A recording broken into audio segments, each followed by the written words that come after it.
Hello, and welcome to the inaugural episode of Shooting Straight Living Life in Truth.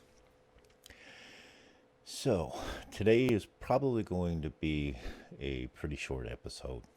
And initially, I just intend on letting you guys know what this particular vlog is going to be about and the type of things that we're going to be talking about. At the end, we'll do a little bit of a Q&A. So when I open it up for Q&A, you guys can feel free, if you like, to actually give me a call. In the meantime, I'm also going to try and see if I can pull up the social media aspect of the software so that I can see any comments that you guys make. But like I said initially, uh, this this vlog is basically going to be a lot about me, my stories, my life experiences, things that I've learned over time, which is seems to be one of the things that a lot of you guys have asked about. It's also going to be talking. At times, we'll be going over some of my work as in photography. We'll even go over some of my work in videography at times. But pretty much this is going to be an open conversation. Pretty much no topics off limits. I do, however, want to keep it family friendly, so there'll be some limits on where that goes to. But for the most part, you can pretty much expect me to shoot things straight, which is what this is all about, shooting straight. I've noticed a lot, especially in recent days, that we seem to have been lost some of the ability to communicate effectively, especially in person-to-person interactions. And that's one of the things that this is kind of about too, is that I hope to provoke some introspection on your part, which is something that I try to practice on a daily basis. Always trying to improve myself, become a better version of me. So I hope to inspire that in you guys as well, because too often we have a tendency to view things in a superficial, surface type scenario. And what I mean by that is if you take a moment to step back and actually think of the people around you, our friends, our families, our business associates, our co-workers, whoever it may be, the people that are immediately around us. How well do we actually know them? How often have we actually taken time to get to know them? And really, most of the time, I think we'd come back with an answer that we really only know them on a superficial level, in a sense of seeing the forest instead of the trees, when a lot of times when it comes to politics, we have a tendency to see the trees instead of the forest. So in our daily lives, I want us to start, I want to explore what it is to actually get to know people and establish those connections again, and seeing some of the trees. So in my life, we'll be talking about those trees, various incidences, occurrences, experiences that I've had over life. Some will be funny, some will be silly, some will be serious, some, you know, will hit you down at the core. Some will be hard to listen to. And I'll try to warn you guys before that stuff comes up. But again, no holds barred. This is about the truth, living life in the truth, and letting our yays, our nays be nays, and eliminating the torment of the guesswork that other people have when dealing with us personally. But with all that said, I'd like to take a moment to let you know what one of my friends and business owners is up to these days. He's currently working with a professional wrestler to accomplish some things in some sponsorships and get his name out there. So, without further ado, let's take a look at a word from, I guess you could call him a sponsor. But this is more of me doing something in favor of a friend to promote their business. It's a great business, guys. If you ever get a chance to check it out, you really should. So, here we go.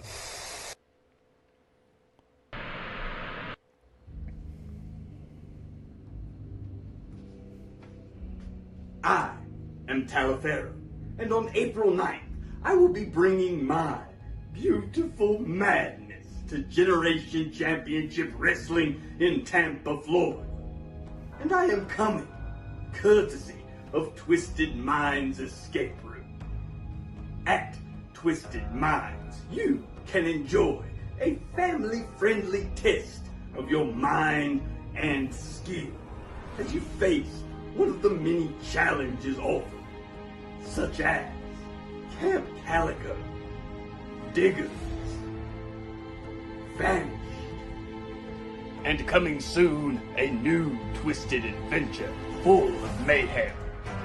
So come, join me and my beautiful madness in Generation Championship Wrestling in Tampa, and then treat yourself to Twisted Minds in Palm Coast, Florida. Like me, you'll be able to say that I lost my mind at Twisted Minds.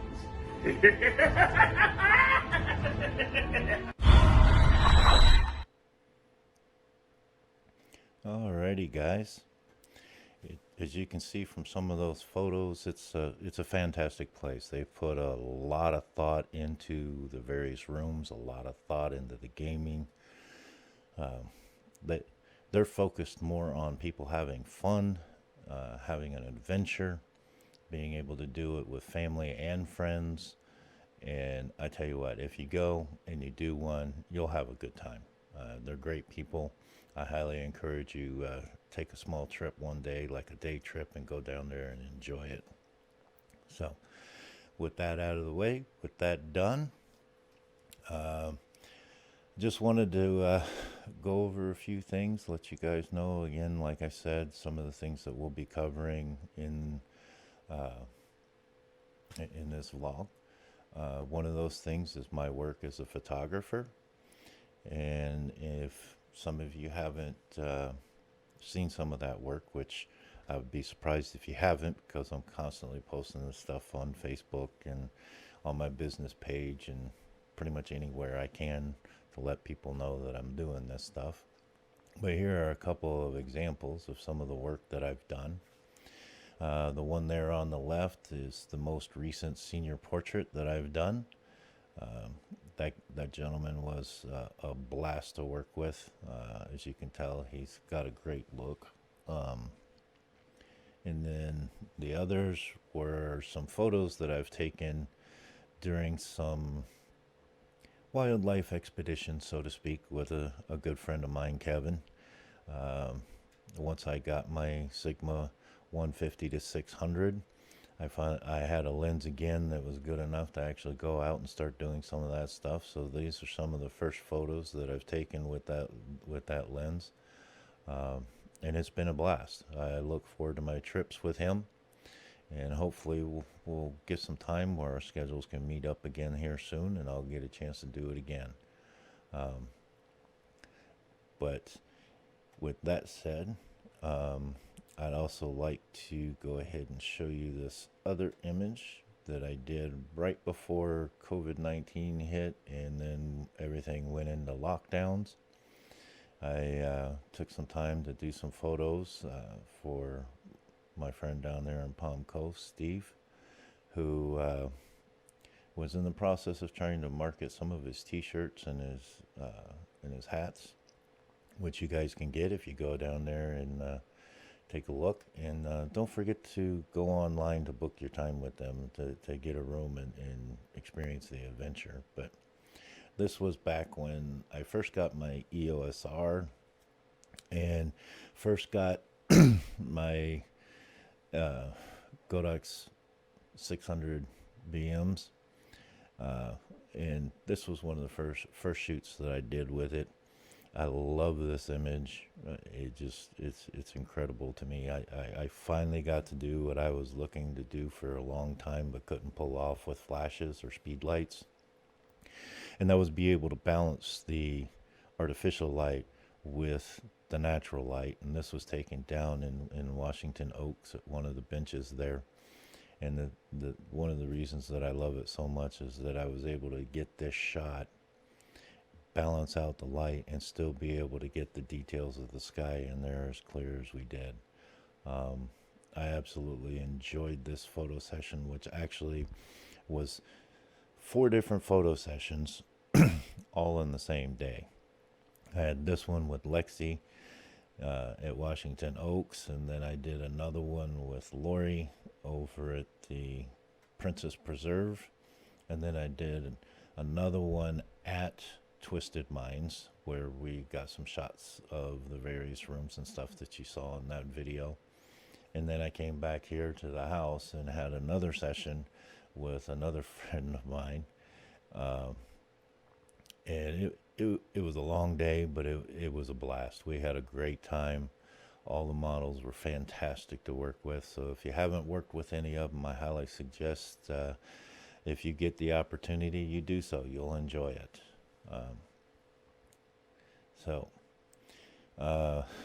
One of the other big topics that people wanted me to talk about was my military service and some of the stories from my military days.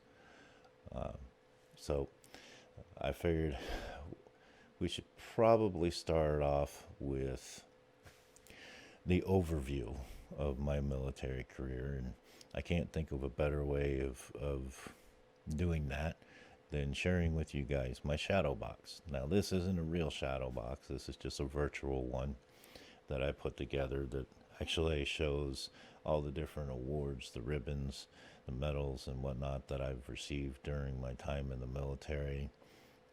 Some of the unit patches that I had from the various units that I served in, and some other things of that nature. So let me bring that in here for you guys real quick. And as you can see, that shadow box is pretty full. I know, just so you can see this real quick, this was actually me back in 2005. A lot skinnier then, a lot more physically fit. But that's what happens as you get older. Metabolism slows down, you start gaining some weight, etc., etc. But I kind of miss those days. I'm going to figure out a way to get back into it, but with a 60% disability rating that affects my knees, my hips, my wrists, and my shoulders, it's tough to find some exercises you can do without it actually hurting you. But we're working on that. We'll figure it out one of these days. The next thing inside this shadow box, the big emblem there in the center, yeah, it's basically the insignia for the U.S. Army. To the left of that, the one little gold bar that runs horizontal there, that's known as a combat stripe. You get one of those for every 6 months worth of service that you've done inside an actual combat zone, and you would wear those on your Class A uniforms. To the right there, the horizontal lines that form an angle, those are known as service stripes. In other words, it tells you basically the number of years that a soldier has actually spent in the Army. If I remember correctly, you get the first one after 4 years, and then after that, it's every 3 years after that. So if you count that up, you're looking at roughly about, I think it's 15 years there. Let's see, 4, 12, or 4, 7, 10, 13, 16 years. So a couple more years, I'd have had another one in there. but I actually served just shy of 18 years between my National Guard, active duty, and reserve times. Now, on that second row in the center there, on the left hand side, you see the insignia for the Chaplaincy Corps of the United States Army. As a National Guard member and as a reserve member, I spent 9.5 years doing that as a chaplain's assistant. Chaplain's assistants usually are the folks that act as the chauffeur, the supply guy, and the bodyguard for the chaplain. We also do a lot of work in setting up services, making sure all of his inventory is there, and so on and so on. The unit ministry teams in the United States military consist of two people, the chaplain and the chaplain's assistant. Unless you're up at some of the higher levels like brigade and division levels, and then you're going to have like an entire office worth of people that are working on that stuff and taking care of the smaller units below them, taking care of people at like the battalion level, making sure that they have all the supplies they need, all the liturgical items that are necessary, all that kind of stuff. The paperwork, typewriters, vehicles, all that kind of stuff gets handled usually through the local unit. But a lot of the stuff that's specifically related to unit ministry comes from the higher commands within the unit ministry in the Chaplaincy Corps. On the right, to the right of that, is the medical insignia. During my time on active duty, I spent the remainder of my time in the military as a combat medic, a 91 Bravo, which now since has changed a few times. But going through the process of all of that, I got trained initially as an EMT basic. Had to take the National Registry and pass that test. Now that's a doozy, man.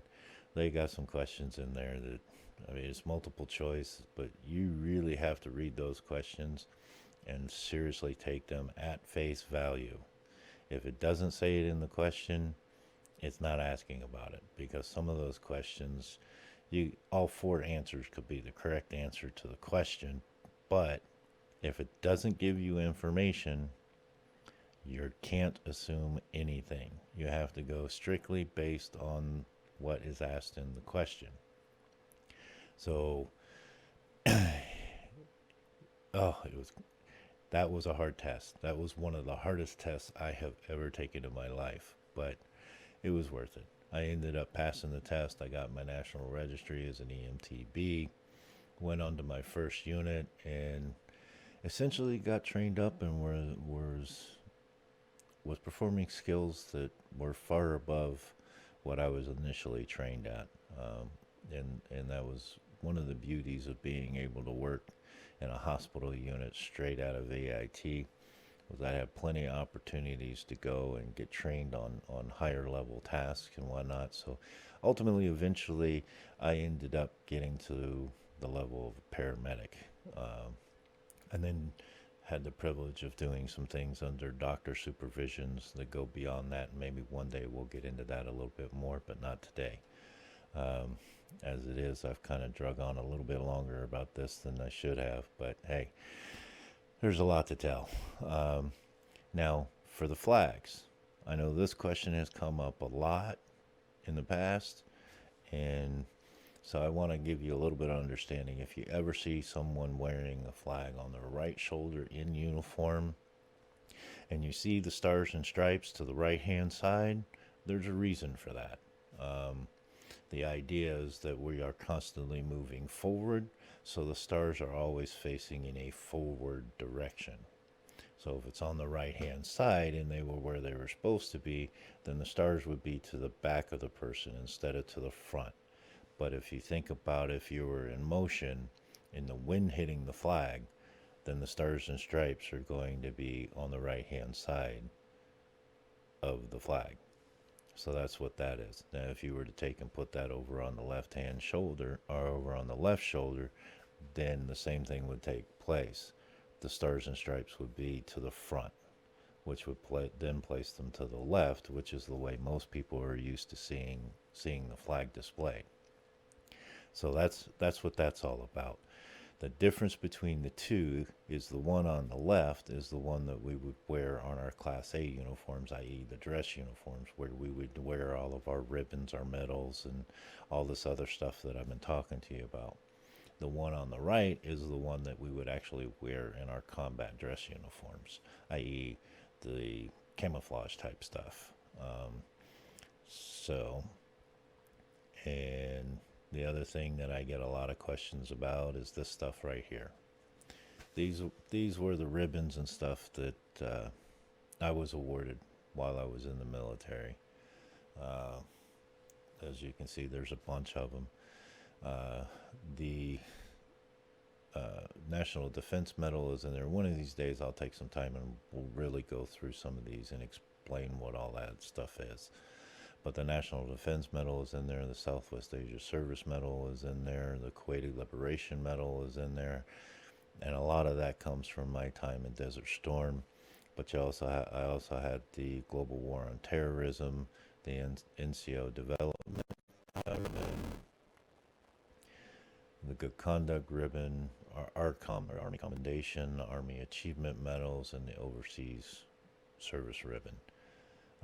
Those two metal looking things down below that kind of look like ladders. The one on the left is my marksmanship, which basically is showing that I qualified expert on both rifle and pistol. And then the one on there on the right, you'll see is what's known as the driver's badge.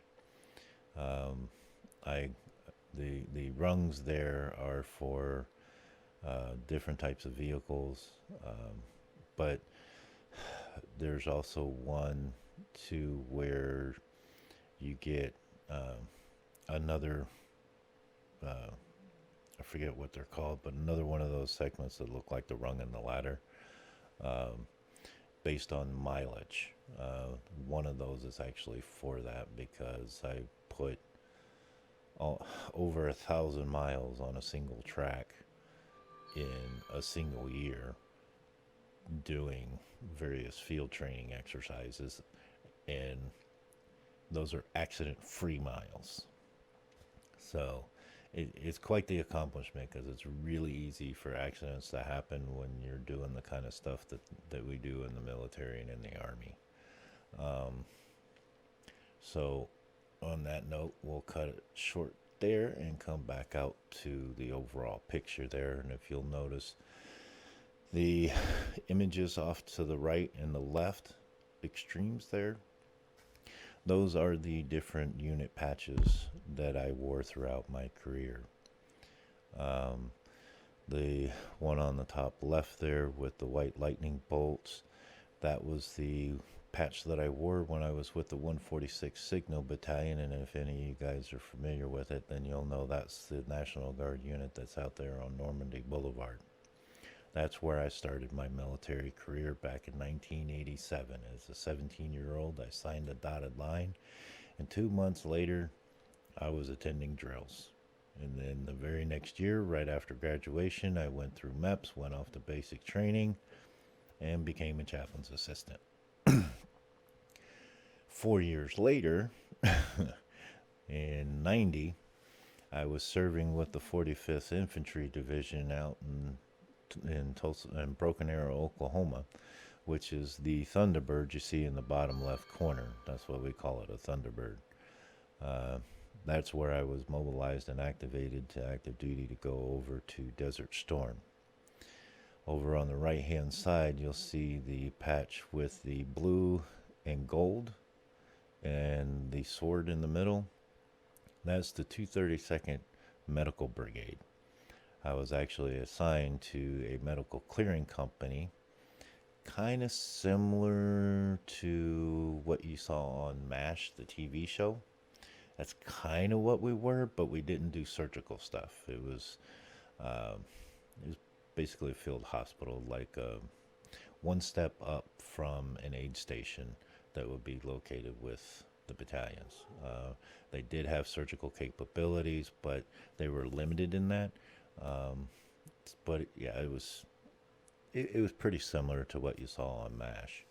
Uh, we made a big effort trying to get them to let us wear the double Thunderbirds because nobody's worn the double Thunderbirds I think since World War One.